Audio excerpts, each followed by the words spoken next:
Hello friends, welcome to crazy GK trick weekly current affairs session में मैं राजा आप सभी का स्वागत करता हूं।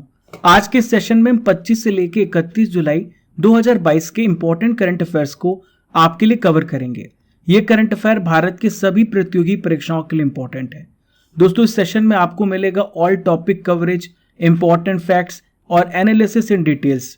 देखिए फ्रेंड्स, यदि आप वीकली करंट अफेयर्स का पीडीएफ डाउनलोड करना चाहते हैं तो आपको रूट एप्लीकेशन से पीडीएफ को डाउनलोड करना पड़ेगा। दोस्तों, डेली होता है टेस्ट रात को 10 बजे हमारे टेलीग्राम एप्लीकेशन पर, हमारे रूट एप्लीकेशन पर। दोस्तों, इस सेशन का 2 ऑब्जेक्टिव है। पहला, आपका पूरे हफ्ते का रिवीजन कराना, दूसरा आपका टेस्ट लेना। इसलिए कॉपी पेन लेकर के बैठ जाइए।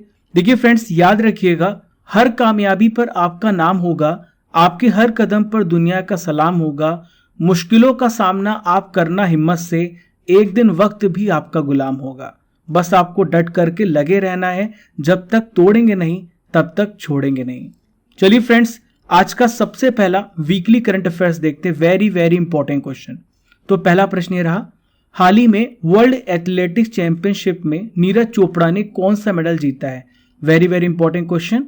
तो देखिए फ्रेंड्स, हाल ही में नीरज चोपड़ा जी ने कौन सा मेडल जीता, आप इसका उत्तर कमेंट बॉक्स पे दे सकते हैं, अपने कॉपी पे भी लिख सकते हैं। तो इसका सही उत्तर सिल्वर मेडल जीता है। दोस्तों, भारत के जेवलिन थ्रोअर हैं नीरज चोपड़ा। इसका आयोजन कहां पर हो रहा है? वर्ल्ड एथलेटिक चैंपियनशिप का अमेरिका की यूजिन में हो रहा है। कौन सा चैंपियनशिप है? 18वीं वर्ल्ड एथलेटिक चैंपियनशिप हो रही है। 88.13 मीटर का भाला फेंक करके इन्होंने सिल्वर मेडल भारत को दिलाया है। देखिए फ्रेंड्स, गोल्ड मेडल किसने जीता है? ग्रेनेडा के एंडरसन पीटर्स ने गोल्ड मेडल जीता है। देखिए फ्रेंड्स, वर्ल्ड एथलेटिक चैंपियनशिप में सिल्वर मेडल जीतने वाले पहले एथलीट बन चुके नीरज चोपड़ा। इसके पहले महिला एथलीट थी, इनका नाम था अंजू बॉबी जॉर्ज। इन्होंने लंबी कूद में 2003 में भारत को ब्रॉन्ज मेडल दिलाया था। नीरज चोपड़ा जी को 2018 में अर्जुन अवार्ड मिला है। मेजर ध्यानचंद खेल रत्न अवार्ड 2021 में मिला है। विशिष्ट सेवा पदक 2020 में मिला है और पद्मश्री पुरस्कार 2022 में मिला है। चलिए फ्रेंड्स, आइए देखते हैं सेकंड इंपॉर्टेंट करंट अफेयर्स। हाल ही में WHO के द्वारा किस बीमारी को वैश्विक स्वास्थ्य आपातकाल घोषित किया गया है? Which disease has been declared a global health emergency by WHO? तो इसका सही उत्तर है friends, monkeypox. Monkeypox को हाल ही में WHO के द्वारा क्या किया गया है? वैश्विक स्वास्थ्य आपातकाल घोषित किया गया है, क्योंकि ये बहुत सारे देशों में फैल रहा है। 75 देशों में इसका प्रकोप देखने को मिल रहा है और खासकर इसका जो सेंटर है, ग्लोबल सेंटर, वो यूरोप है। यहाँ पर 80% मामले देखने को मिले हैं। देखिए फ्रेंड्स, भारत में भी बहुत सारे मामले बढ़ते देखने को मिल रहे हैं। सबसे पहला मामला केरल में देखने को मिला है। डियर स्टूडेंट्स, यदि आपसे पूछा जाए कि मंकी पॉक्स किससे होता है, तो मंकी पॉक्स एक प्रकार का वायरल डिसीज है, वायरस से होता है। सबसे पहली बार कहाँ पर देखा गया था? बंदर में देखा गया था 1958 में। ठीक है दोस्तों, बुखार, सिर दर्द, मांसपेशियों में दर्द, पीठ में दर्द, ये इसके कुछ कॉमन सिम्टम्स हैं। चलिए दोस्तों, आइए देखते हैं third important current affairs. Very very important. हाल ही में इंदरमीत गिल जी को किस बैंक के मुख्य अर्थशास्त्री नियुक्त किया गया है? Indermeet Gill has been appointed as the chief economist of which bank? Very very important question. तो दोस्तों, हाल ही में इंदरमीत गिल जी को वर्ल्ड बैंक का क्या बनाया गया है? मुख्य अर्थशास्त्री बनाया गया है। दोस्तों, किनका स्थान लेंगे? तो ये कारमेन रेनहार्ट का स्थान लेंगे। किनका स्थान लेंगे? कारमेन रेनहार्ट का स्थान लेंगे। इनकी नियुक्ति 1 सितंबर 2022 से प्रभावी होगी। देखिए फ्रेंड्स, यहाँ पे वर्ल्ड बैंक की बात आ रही है। तो वर्ल्ड बैंक की स्थापना 1944 में हुई है। कब हुई है? 1944 में। प्रेजेंट में वर्ल्ड बैंक के अध्यक्ष कौन है? David Malpass. क्या नाम है? डेविड मलपास नाम है। और इसका हेडक्वार्टर कहाँ पर है? वॉशिंगटन DC, संयुक्त राज्य अमेरिका में इसका हेडक्वार्टर है। इसका काम है गरीब देशों में सरकार को ऋण देना और उन्हें अनुदान प्रदान करना। डियर स्टूडेंट्स, मैं आपको बहुत ही इंपॉर्टेंट इंफॉर्मेशन देने वाला हूं। इस साल SSC में बहुत सारी वैकेंसियां आई हैं और आने वाली हैं। उसके लिए हम लोगों ने निर्णय लिया है कि आपके लिए टारगेट बैच चलाया जाए, ताकि आपका सिलेक्शन प्रॉपर हो, ताकि आपका सिलेक्शन और आपका सिलेबस पूरा कंप्लीट हो। इसके लिए हम 15 अगस्त 2022 से अपनी लाइव क्लासेस स्टार्ट कर रहे हैं। हमारी एक्सपर्ट फैकल्टीज आपको पढ़ाएंगी। देखिए फ्रेंड्स, साइंस और जीएस का पोर्शन मैं लूंगा, निशित सर मैथ्स पोर्शन लेंगे। यहाँ पर बहुत सारे टीचर्स आपको क्या देखने को मिलेंगे, यहाँ पर आपको पढ़ाते देखने को मिलेंगे जो आपके पूरे सिलेबस को कवर करेंगे। डाउनलोड कीजिए रूट एप्लीकेशन और लाइव क्लास को एंजॉय कीजिए ताकि आपका सिलेबस टाइम से कंप्लीट हो। अब की बार तो आपको सिलेक्शन लेना ही लेना है, ठीक है फ्रेंड्स। चलिए फ्रेंड्स, आइए देखते हैं fourth important current affairs. ICC 2025 महिला ओडीआई विश्व कप की मेजबानी कौन सा देश करेगा? Which country will host the ICC 2025 women's ODI world cup? तो इसका सही उत्तर है भारत। भारत इसकी मेजबानी कर रहा है। उसकी घोषणा आईसीसी ने की है 26 जुलाई 2022 को। भारत ने आखिरी बार 2013 में क्या किया था, इसकी मेजबानी किया था। इसके अलावा मैं आपको बता दूं, बांग्लादेश 2024 में महिला T20 विश्व कप की मेजबानी भी करेगा। देखिए यहाँ पे आईसीसी की बात आ रही है, तो आईसीसी का फुल फॉर्म है इंटरनेशनल क्रिकेट काउंसिल। इसकी स्थापना 15 जून 1909 को हुई है। प्रेजेंट में इसके चेयरमैन कौन है? ग्रेग बार्कले हैं। क्या नाम है इनका? Greg Barclay. किस देश के हैं? न्यूजीलैंड के हैं। देखिए friends, fifth important current affairs ये आ गया, बहुत इंपॉर्टेंट क्वेश्चन है। हाल ही में पीवी सिंधु और किसको राष्ट्रमंडल खेलों CWG 2022 के लिए भारत का फ्लैग बियरर नॉमिनेट किया गया? Very very important question. तो देखिए फ्रेंड्स, इसका सही उत्तर है मनप्रीत सिंह। मनप्रीत सिंह और पीवी सिंधु, इन दोनों को राष्ट्रमंडल खेलों के लिए भारत का ध्वजवाहक नॉमिनेट किया गया। मनप्रीत सिंह कौन है दोस्तों? मनप्रीत सिंह है भारतीय पुरुष हॉकी टीम के कप्तान। लवलीना बोरगोहेन कौन है? तो ये इंडियन बॉक्सर है। मीराबाई चानू इंडियन वेटलिफ्टर है। नीरज चोपड़ा जेवलिन थ्रोअर है। दोस्तों, सिंधु जी ने 2018 में जब कॉमनवेल्थ गेम्स हुआ था, ऑस्ट्रेलिया कोस्ट में हुआ था, तब भी फ्लैग बियरर का काम किया था। देखिए फ्रेंड्स, इस बार का जो कॉमनवेल्थ हो रहा है कहां पर हो रहा है? बर्मिंघम में हो रहा है। कहां पर हो रहा है? बर्मिंघम, इंग्लैंड में इसका आयोजन किया जा रहा है, ठीक है, याद रखिएगा, वेरी वेरी इंपॉर्टेंट। चलिए फ्रेंड्स, आइए देखते हैं क्वेश्चन नंबर 6। हाल ही में सेमीकंडक्टर नीति को शुरू करने वाला भारत का पहला राज्य कौन सा बन गया है? Which has become the first state in India to introduce semiconductor policy? तो दोस्तों, ये पहला राज्य बना है गुजरात।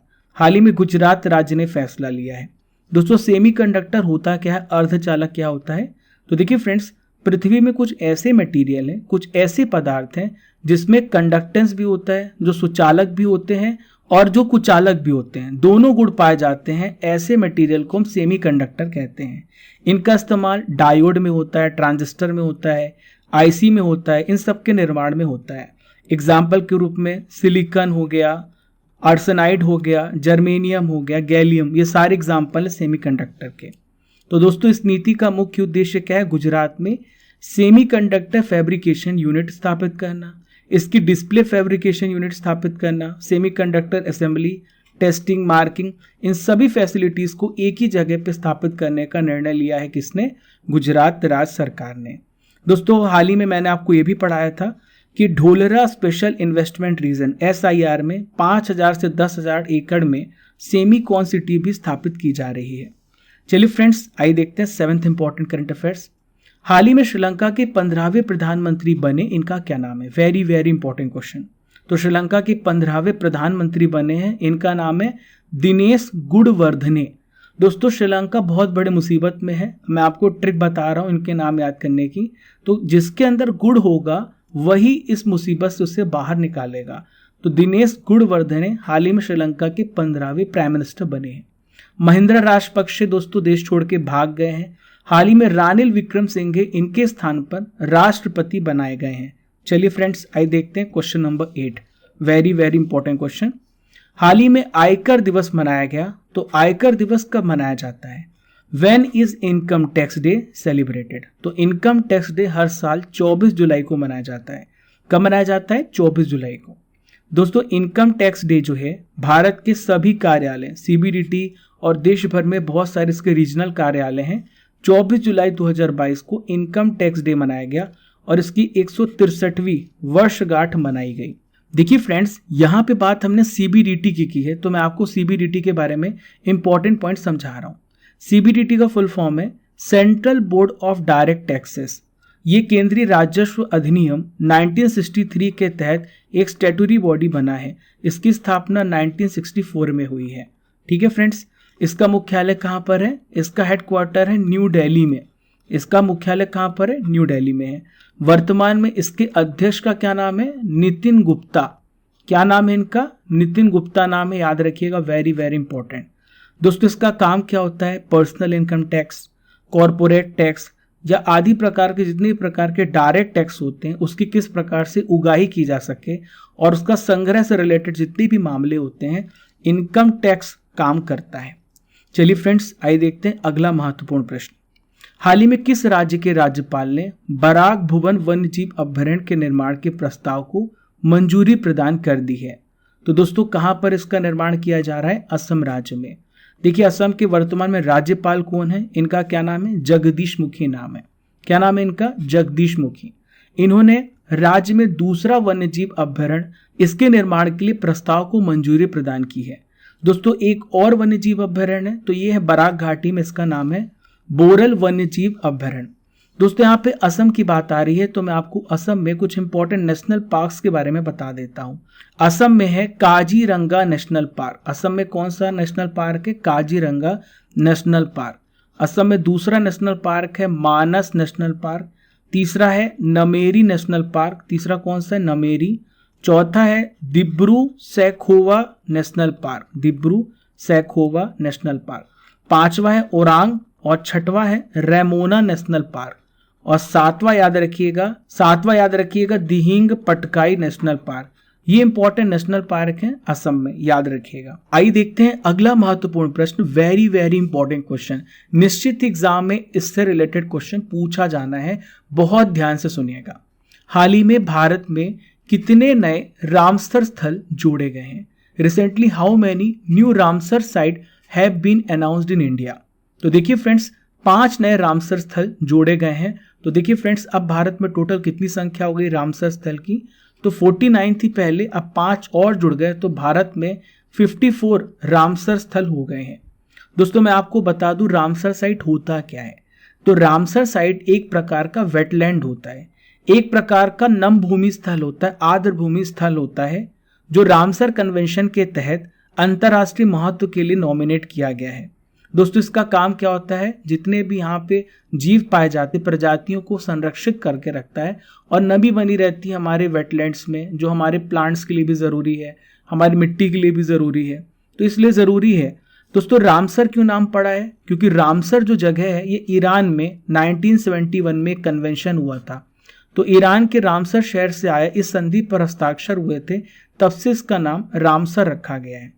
तो आर्द्र भूमि वह क्षेत्र होता है जहां वर्ष भर आंशिक रूप से या पूर्णतः जल से भरा होता है। भारत में सबसे पहला रामसर स्थल कौन सा जोड़ा गया था?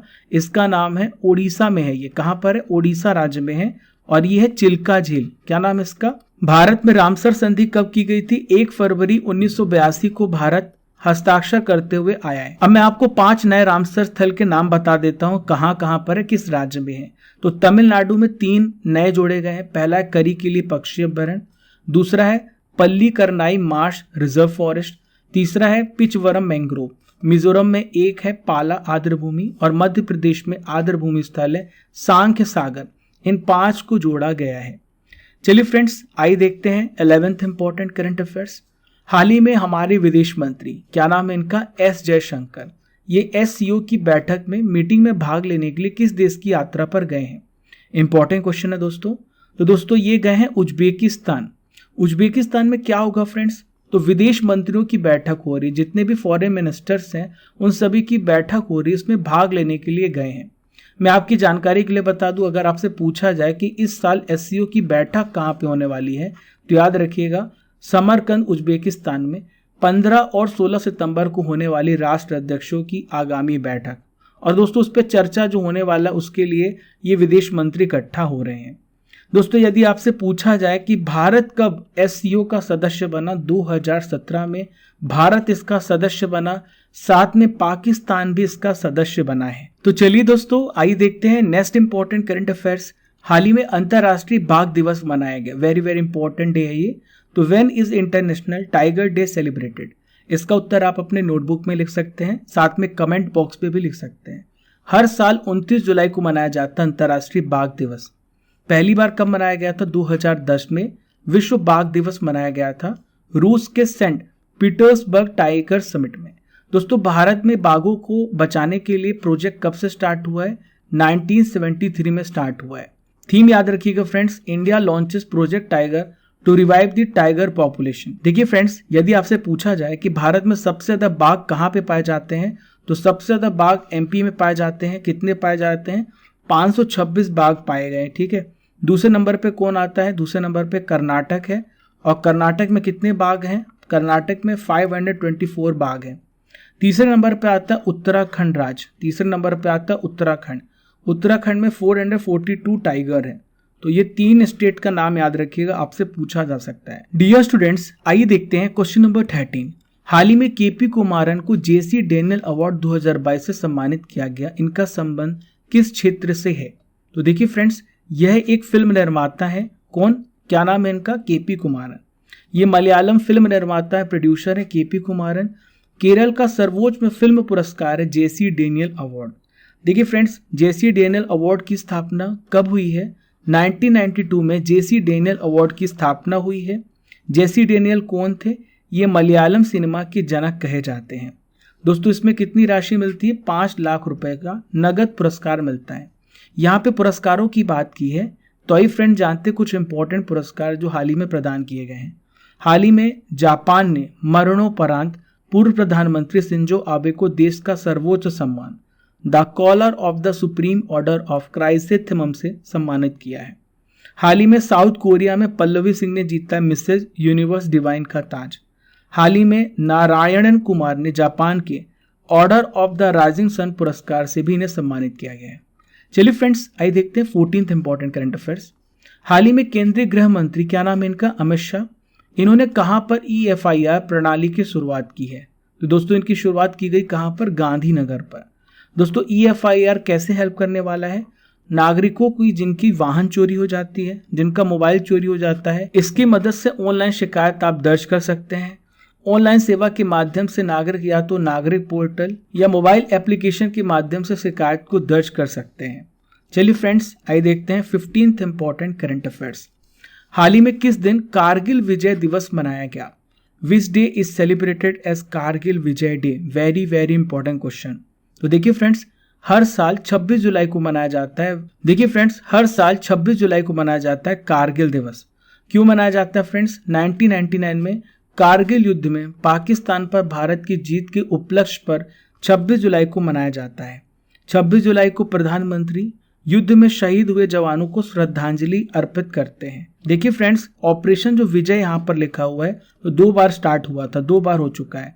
पहला ऑपरेशन विजय 1961 में हुआ था, जिसके कारण गोवा, अजेंडीवा द्वीप, दमन और दीव पर कब्जा किया गया था। दूसरा ऑपरेशन विजय 1999 में शुरू हुआ था, जिसके कारण कारगिल में विजय प्राप्त हुई थी।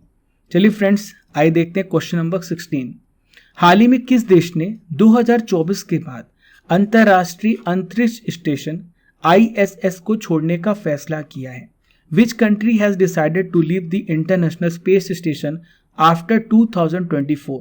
तो इसका सही उत्तर है रशिया। इसका सही उत्तर क्या है? रशिया। देखिए फ्रेंड्स, यदि आपसे पूछा जाए कि रशिया की अंतरिक्ष एजेंसी का क्या नाम है, तो इसका नाम है रोसकोसमोस। तो रोसकोसमोस के हाल ही में नए प्रमुख बने हैं यूरी बोरिसोव। इन्होंने 26 जुलाई 2022 को ये फैसला लिया है। दोस्तों ISS जो है, इसमें 5 प्रतिभागी अंतरिक्ष एजेंसियां हैं। अमेरिका की नासा है, रूस की रोसकोसमोस है, जापान की जाक्सा है, यूरोप की ESA है और कनाडा की क्या है? CSA है। दोस्तों इंटरनेशनल स्पेस स्टेशन होता क्या है? एक प्रकार का एक लैब होता है जो मिनिमम 330 किलोमीटर और मैक्सिमम 435 किलोमीटर की ऊंचाई पर पृथ्वी के चारों ओर चक्कर लगाता है। चलिए फ्रेंड्स, आइए देखते हैं क्वेश्चन नंबर 17। हाल ही में भारत की सबसे अमीर महिला बनी है, इनका क्या नाम है? Who has become the richest women in India? इनका क्या नाम है? तो दोस्तों इनका नाम है रोशनी नाडर मल्होत्रा। क्या नाम है? रोशनी नाडर मल्होत्रा। दोस्तों ये किस कंपनी की ओनर है? HCL टेक्नोलॉजीज की ये चेयरपर्सन है रोशनी नाडर मल्होत्रा और भारत की सबसे अमीर महिला बनी है। दोस्तों इनकी टोटल संपत्ति 54% बढ़ गई है, यानी 84,330 करोड़ रुपए पहुंच गई है। दूसरा स्थान आता है फाल्गुनी नायर का, जो कि नायका कंपनी के फाउंडर हैं। और तीसरा स्थान आता है किरण माजुमदार शाह का, जो कि बायोकॉन की फाउंडर और सीईओ हैं। चलिए फ्रेंड्स, आइए देखते हैं 18th इंपॉर्टेंट करंट अफेयर्स। हाल ही में इसरो के द्वारा वैश्विक ग्राहकों के उपग्रह लॉन्च करके कितनी विदेशी मुद्रा को प्राप्त किया? Very very important question. तो इसका सही उत्तर है $279 मिलियन। इतना जो राजस्व है, इतना जो विदेशी मुद्रा है प्राप्त किया गया है। दोस्तों, भारत के लिए बड़ी अचीवमेंट है। भारत स्पेस टेक्नोलॉजी में लगातार बढ़ रहा है। एक समय था जब भारत को दूसरे देश पर डिपेंड होना पड़ता था अपनी उपग्रह को लॉन्च करने के लिए। आज भारत इतना सक्षम हो गया है, भारत खुद तो इतना पावरफुल है स्पेस टेक्नोलॉजी में, और दूसरे देश के भी सैटेलाइट्स को लॉन्च कर रहा है। देखिए फ्रेंड्स, इसरो की यहाँ पे बात कर लेते हैं। तो इसरो जो है, इसरो की स्थापना कब हुई है? 1969 में इसरो की स्थापना हुई है। प्रेजेंट में इसके चेयरमैन कौन है? एस सोमनाथ। क्या नाम है इनका? एस सोमनाथ। ठीक है दोस्तों, इसका हेडक्वार्टर कहाँ पर है? बेंगलुरु में इसका हेडक्वार्टर है। कहाँ पर है? बेंगलुरु में इसका हेडक्वार्टर है। चलिए फ्रेंड्स, आइए देखते हैं क्वेश्चन नंबर 19। हाल ही में भारत में राष्ट्रीय प्रसारण दिवस कब मनाया गया? When is national broadcasting day celebrated in India? तो हर साल मनाया जाता है 23 जुलाई को राष्ट्रीय प्रसारण दिवस। राष्ट्रीय प्रसारण दिवस क्यों मनाया जाता है फ्रेंड्स? क्योंकि इसी दिन 23 जुलाई 1927 को क्या हुआ था? इंडियन ब्रॉडकास्टिंग कंपनी ने बॉम्बे स्टेशन से रेडियो प्रसारण शुरू किया था। इसीलिए 23 जुलाई को उसी दिन राष्ट्रीय प्रसारण दिवस मनाया जाता है। देखिए फ्रेंड्स, बाद में ऑल इंडिया रेडियो का जो नाम था ना, ये बदल दिया गया। 1957 में ऑल इंडिया रेडियो का नाम बदलकर आकाशवाणी कर दिया गया। क्या कर दिया गया? आकाशवाणी कर दिया गया। आकाशवाणी जो है फ्रेंड्स 23 भाषाओं में, 23 लैंग्वेजेस में और 146 बोलियों में प्रसारित किया जाता है। चलिए फ्रेंड्स, आइए देखते हैं नेक्स्ट इंपॉर्टेंट करंट अफेयर्स। हाल ही में करुणा जैन, इनका संबंध किस खेल से, जिन्होंने हाल ही में संन्यास की घोषणा की है? तो करुणा जैन दोस्तों, इनका संबंध क्रिकेट से था। ये भारतीय महिला टीम की पूर्व विकेट कीपर हैं करुणा जैन। इन्होंने 24 जुलाई 2022 को क्रिकेट के सभी फॉर्मेट से संन्यास लिया है। दोस्तों, यहाँ पे क्रिकेट की बात आ रही तो मैं आपको बीसीसीआई के बारे में इंपॉर्टेंट डिटेल्स शेयर कर रहा हूँ। बीसीसीआई का फुल फॉर्म है board of control for cricket in India. BCCI की स्थापना 1928 में हुई है। बीसीसीआई का मुख्यालय वानखेड़े स्टेडियम मुंबई में है। कहाँ पर है? वानखेड़े स्टेडियम मुंबई में है। प्रेजेंट में इसके प्रेसिडेंट सौरभ गांगुली हैं। वाइस प्रेसिडेंट कौन है? राजीव शुक्ला है। क्या नाम है इनका? राजीव शुक्ला। सेक्रेटरी कौन है? जय शाह। क्या नाम है? जय शाह। मेंस कोच कौन है? राहुल द्रविड़ है। और वीमेंस कोच हैं रमेश पवार। क्या नाम है इनका? रमेश पवार नाम है। चलिए फ्रेंड्स, आइए देखते 21st इंपॉर्टेंट करंट अफेयर्स। हाल ही में भारत का पहला ब्रेन हेल्थ क्लिनिक किस शहर में शुरू किया गया? India's first brain health clinic has been started in which city? तो दोस्तों, इसकी शुरुआत की गई है कहाँ पर? बेंगलुरु में। कहाँ पर? बेंगलुरु में। दोस्तों, कर्नाटक के हेल्थ मिनिस्टर का क्या नाम है? डॉक्टर के सुधाकर। इन्होंने बेंगलुरु में भारत का पहला ब्रेन हेल्थ क्लिनिक का उद्घाटन किया है। दोस्तों, इस ब्रेन हेल्थ क्लिनिक में क्या होगा? जितने भी न्यूरोलॉजिकल डिसऑर्डर्स हैं, जो मस्तिष्क से संबंधित बीमारियां हैं, उसके लिए रोगियों को, पेशेंट्स को सल्यूशन मिलेगा, उपचार मिलेगा और फॉलो अप एक्शन मिलेगा।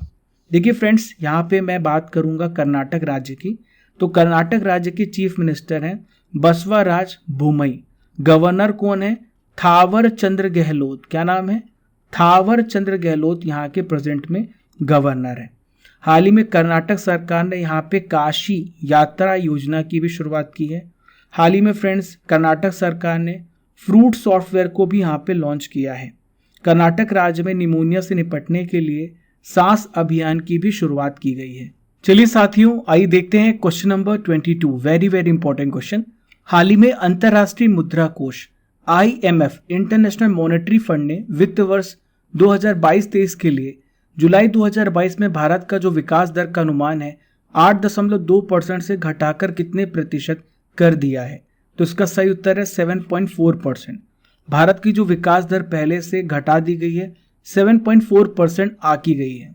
यहाँ पे फ्रेंड्स IMF की बात आ रही है, तो मैं आपको IMF से रिलेटेड सारे इंपॉर्टेंट फैक्ट्स बता रहा हूँ। देखिए, IMF की स्थापना कब हुई है? 27 दिसंबर 1945 को, 1945 को। इसका हेडक्वार्टर कहाँ पर है? वॉशिंगटन डीसी में इसका हेडक्वार्टर है। वॉशिंगटन डीसी में इसका हेडक्वार्टर है। दोस्तों प्रेजेंट में इसमें टोटल कितने मेंबर हैं? इसमें प्रेजेंट में टोटल 190 मेंबर, 190 देश हैं। दोस्तों इसका काम क्या होता है? दुनिया भर में गरीबी को कम करना, वित्तीय स्थिरता को सुनिश्चित करना और वैश्विक मौद्रिक सहयोग को बढ़ावा देना। चलिए फ्रेंड्स, आइए देखते हैं 23rd इंपॉर्टेंट करंट अफेयर्स। हाल ही में किस देश को अंतर्राष्ट्रीय क्रिकेट परिषद की एसोसिएट सदस्यता दी गई है? Which country has recently been given associate membership of the international cricket council? तो इसका सही उत्तर है Cambodia, Uzbekistan, Cote d'Ivoire. इन तीनों देशों को सदस्यता दी गई है। दोस्तों अब यहाँ पर जो टोटल मेंबर हो गए आईसीसी के, वो हो गए 108। आईसीसी के सदस्यों की टोटल संख्या कितनी हो गई? 108 हो गई है। इनमें से 96 सहयोगी देश हैं। देखिए दोस्तों, आइए देखते हैं अगले महत्वपूर्ण प्रश्न को। तो अगला महत्वपूर्ण प्रश्न ये रहा आप सभी के सामने। श्रीलंका में जो होने वाला एशिया कप है, ये किस देश में आयोजित किया जाएगा? तो दोस्तों कहाँ पर इसका आयोजन हो रहा है? यूएई में इसका आयोजन हो रहा है। ये घोषणा किसने की है? भारतीय क्रिकेट कंट्रोल बोर्ड बीसीसीआई के अध्यक्ष सौरभ गांगुली ने इसकी पुष्टि की है कि श्रीलंका में होने वाला जो एशिया कप है वो यूएई में खेला जाएगा। क्यों खेला जाएगा? दोस्तों श्रीलंका के हालात जैसा कि आप सभी को पता है बहुत बुरे हैं। तो श्रीलंका ने कहा है, श्रीलंका ने हाथ खड़े कर दिए हैं। इन्होंने कहा है कि हम ऐसी स्थिति में नहीं हैं कि हम एशिया कप का आयोजन करा सकें। एशिया कप कब से कब तक चलेगा? यूएई में 27 अगस्त से लेकर के 11 सितंबर तक चलेगा एशिया कप। 27 अगस्त से लेकर 11 सितंबर तक। अब देखिए यहाँ पे एशिया कप की बात आ रही है, तो ये जो है एसीसी के द्वारा संचालित की जाती है, एशियन क्रिकेट काउंसिल के द्वारा। देखिए एशियन क्रिकेट काउंसिल की स्थापना कब हुई है? 1983 में इसकी स्थापना हुई है। इसका हेडक्वार्टर कहाँ पर है? कोलंबो, श्रीलंका में इसका हेडक्वार्टर है। प्रेजेंट में इसके प्रेसिडेंट कौन है एसीसी के? जय शाह। क्या नाम है इनका? जय शाह। और एसीसी के प्रेजेंट में चेयरमैन भी हैं। दोस्तों एशिया कप 2018 की विजेता टीम कौन है? भारत है। 7 बार एशिया कप को अपने नाम किया है। देखिए दोस्तों अगला महत्वपूर्ण प्रश्न ये रहा। हाल ही में US India strategic partnership forum के द्वारा किस व्यक्ति को सम्मानित किया गया है? तो दोस्तों ये व्यक्ति हैं मनोज मुकुंद नरवणे, जो कि पूर्व भारतीय थल सेना के अध्यक्ष रह चुके हैं। मनोज मुकुंद नरवणे। प्रेजेंट में अध्यक्ष कौन है? मनोज पांडे जी हैं। कौन है? मनोज पांडे जी हैं। दोस्तों पूर्व भारतीय सेना प्रमुख मनोज मुकुंद नरवणे को भारत और अमेरिका के बीच में अच्छे संबंध को स्थापित करने के लिए, मजबूत संबंध को स्थापित करने के लिए, इस भूमिका के लिए इन्हें इस पुरस्कार से सम्मानित किया गया है। देखिए फ्रेंड्स, नरवणे जी की बात करें तो 30 अप्रैल 2022 को ये रिटायर हो चुके हैं। दोस्तों यहाँ पे बात हमने सम्मान की है, तो आइए फ्रेंड्स देखते हैं कुछ इंपॉर्टेंट सम्मान पुरस्कारों के बारे में। हाल ही में यूके संसद ने तनुजा नेसारी को आयुर्वेद रत्न पुरस्कार से सम्मानित किया है। हाल ही में अशोक सुता को CII गुणवत्ता रत्न पुरस्कार 2021 से सम्मानित किया गया है। यूक्रेन की गणितज्ञ मेरिना वियाजोवस्का को प्रतिष्ठित फील्ड्स मेडल 2022 से भी सम्मानित किया जा चुका है। चलिए फ्रेंड्स आइए देखते हैं 26th important current affairs. Very very important question friends, जरूर ये पूछा जाना है। देखिए 28 जुलाई 2022 को किस शहर में 44वां शतरंज ओलंपियाड का आयोजन हो रहा है? आप अपना आंसर कॉपी पे लिख लें, साथ में कमेंट बॉक्स पे भी दे सकते हैं। तो इसका सही उत्तर है चेन्नई। तो 44 शतरंज ओलंपियाड कहाँ पर हो रहा है? चेन्नई में हो रहा है। कब तक चलेगा? 10 अगस्त 2022 तक चलेगा। यहाँ पर आप देख पा रहे हो ये आधिकारिक शुभंकर है। इसका नाम क्या है? थम्बी। क्या नाम है इसका? थम्बी। इस इमेज में आप देख पा रहे हैं ये आधिकारिक शुभंकर है 44 शतरंज ओलंपियाड का। देखिए फ्रेंड्स, इसकी शुरुआत कब से हुई है? 1927 से ये आयोजित हो रहा है। ये प्रतिष्ठित प्रतियोगिता की मेजबानी भारत में पहली बार और 30 साल बाद एशिया में हो रही है। इस प्रतियोगिता में लगभग दुनिया भर के 190 देश शामिल हो रहे हैं। यहाँ पे मैं बात करूंगा इंटरनेशनल चेस फेडरेशन की। इंटरनेशनल चेस फेडरेशन की स्थापना 1924 में हुई है। लुसाने स्विट्जरलैंड में इसका हेडक्वार्टर है। ठीक है दोस्तों, प्रेजेंट में इसके प्रेसिडेंट कौन है? आर्कडी डबारकोविच। आर्कडी डबारकोविच। वेरी वेरी इंपॉर्टेंट, याद रखिएगा। चलिए फ्रेंड्स आइए देखते हैं अगला महत्वपूर्ण प्रश्न। हाल ही में भारतीय पहलवान, क्या नाम है इनका? सूरज वशिष्ठ नाम है। इन्होंने अंडर 17 वर्ल्ड चैंपियनशिप में कौन सा मेडल जीता है? तो देखिए फ्रेंड्स, इन्होंने गोल्ड मेडल जीता है। कौन सा मेडल जीता है? Gold medal. दोस्तों इस प्रतियोगिता का आयोजन कहाँ पर हो रहा है? इटली में इसका आयोजन हुआ और भारत के 16 वर्षीय सूरज वशिष्ठ ने ग्रीको रोमन अंडर 17 विश्व चैंपियनशिप में गोल्ड मेडल हासिल किया है। अब आप सोच रहे होंगे सर ये ग्रीको रोमन होता क्या है, तो मैं आपको समझाता हूँ। ग्रीको रोम एक खास तरह की रेसलिंग होती है। इसमें पहलवान को कमर से ऊपर ही अपने दांव चलने होते हैं।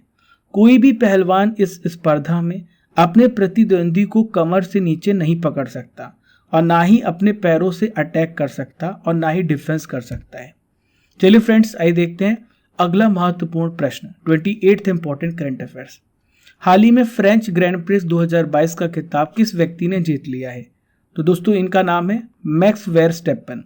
किस देश के खिलाड़ी हैं? नीदरलैंड के प्लेयर हैं। चार्ल्स लेक्लर्क मोनाको के हैं, लुइस हैमिल्टन ब्रिटेन के हैं और जॉर्ज रसल भी ब्रिटेन के हैं। दोस्तों मैक्स वर्स्टैपन किसके लिए राइड करते हैं? ये रेड बुल के लिए राइड करते हैं। दोस्तों मैक्स वर्स्टैपन इस साल बहुत ही अच्छा प्रदर्शन कर रहे हैं। 12 रेसों में इन्होंने 7 रेसों को जीत लिया है और ये इनकी 7वीं जीत है। 7 बार के चैंपियन लुइस हैमिल्टन दूसरे स्थान पर थे और जॉर्ज रसल तीसरे स्थान पर थे।